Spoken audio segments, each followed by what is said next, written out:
তো হ্যালো বন্ধুরা, খুবই বিভ্রান্তিতে রয়েছে, তাই না?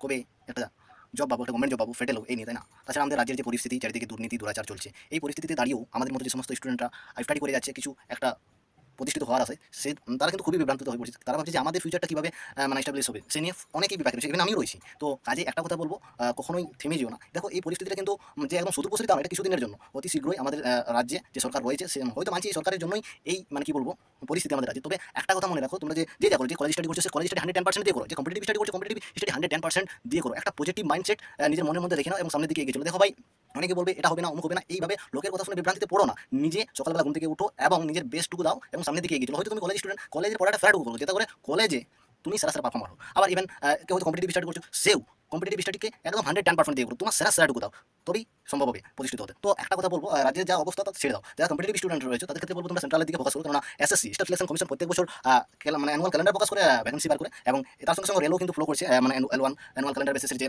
যে পরীক্ষা সিস্টেম, মানে রেলও এবার থেকে এসএসসির মতো প্রত্যেক বছর রিক্রুটমেন্ট হবে। এই জন্য সেন্ট্রাল গভর্নমেন্টকে একটা বিগ থ্যাঙ্কস জানানো খুবই প্রয়োজন আমি মনে করি। আর যারা যারা গ্রাজুয়েশন করে নিয়েছে, যারা ভাবছো আমরা ব্যাংকিং সেক্টরে যাবো, তাদের ক্ষেত্রেও মানে কি বলবো গুড অ্যান্ড ওয়েল। তারাও কিন্তু ব্যাংকিং এর এক্সামগুলো প্রতি বছর হয় এবং খুব দ্রুত রিক্রুটমেন্ট সম্পন্ন হয় ব্যাংকিং পরীক্ষাগুলোতে। তো কাজেই বলবো যারা আরেক শ্রেণীর স্টুডেন্ট রয়েছে, তোমরা যারা কম্পিটিটিভ স্টাডি করছো ভাবছো, তার সঙ্গে সঙ্গে একাডেমিক বা কলেজেও পড়ছো, তাদের ক্ষেত্রে একটাই আমি টিপস দিতে চাইবো যে তোমরা তোমাদের দুটোকেই মানে কি বলবো কন্ট্রোল করতে পারবে। কিভাবে? আমি এখানে বলবো, যদি তুমি চাও যে আমি খুব অতি দ্রুত একটা গভর্নমেন্ট জব পেতে চাই, দেন তুমি কি করবে? তো তুমি 90% ফোকাস করো তোমার কম্পিটিটিভ স্টাডিতে, আর 10% ফোকাস করো করে তুমি কলেজ স্টাডিতে। তুমি কলেজে যাও, সপ্তাহে 1 থেকে 2 দিন কলেজ যাও এবং বাকি সময়টা তুমি তোমার কম্পিটিটিভ স্টাডিতে দাও। হয়তো তুমি কম্পিটিটিভ স্টাডির জন্য সেলফ স্টাডি করো বা অনলাইনে কোনো কোর্স নিয়েছো, কিংবা হয়তো কোনো পাশের কোচিংয়ে যাও, সেখানে পড়ো। ওকে?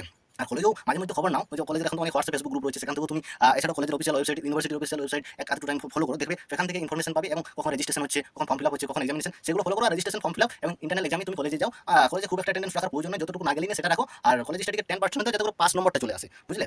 এইভাবে তুমি সামনের দিকে এগিয়ে যাও, আমি বলছি, কারণ আমি একজন স্টুডেন্ট আর আমি এটা ফলো করছি। তো তোমরাও এটা করো, অনেকটা বেনিফিট হবে। আর সত্যি কথা বলতে একটা জিনিসই বলবো, যে এই লাইফটা মানে কম্পিটিটিভ ফিল্ডে যখন তুমি প্রবেশ করে গেছো, এখানে বাবু প্রবেশ করা কিন্তু একটাই পথ, অনলি ওয়ান ওয়ে।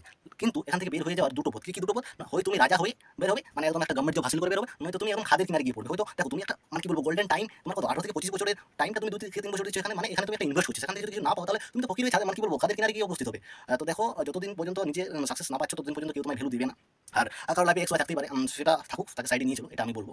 আর মেনলি একটা কথাই বলবো, দেখো তোমরা অনেকেই আছো যারা 18 কিংবা 18 প্লাস হয়ে গেছে এজ, তাদের ক্ষেত্রে যারা আমার মতো মিডল ক্লাস ফ্যামিলি থেকে বিলং করে, তাদের থেকে ফ্যামিলি প্রেসার একটা তো আসবেই। তার জন্য বলছি প্রেসারটা যাতে করে সঠিক সময় হ্যান্ডেল করতে পারো, যাতে করে পরিবারের চাপে পড়ে তোমার পড়াশোনার কোনো মানে কি বলবো অসুবিধা না হয়, তার জন্য এখন থেকে কিছু স্কিল শিখে নাও, কিছু কোর্স করে নাও, কিছু পার্ট টাইম জব করো, আর এই দিয়ে তোমার পড়াশোনাটা চালিয়ে যাও। এতে করে কি হবে না, পরিবারের উপরও কিছুটা প্রেসার কমে যাবে। হয়তো তোমার পড়াশোনার জন্য যে পরিমাণ একটা অর্থ খরচ হয়, সেটা খরচ হবে না, হবে না। আর তুমি নিজের যে প্রয়োজনীয়তা আছে সেগুলো মেটাতে পারবে। তো আজ এখানেই অল দ্য বেস্ট। আর দেখতে থাকো আমার ইউটিউব চ্যানেল, সঙ্গে থাকো, এভাবে অনেক কিছু শিখবো, তোমাদের সাথে শেয়ার করবো। ওকে, অল দ্য বেস্ট।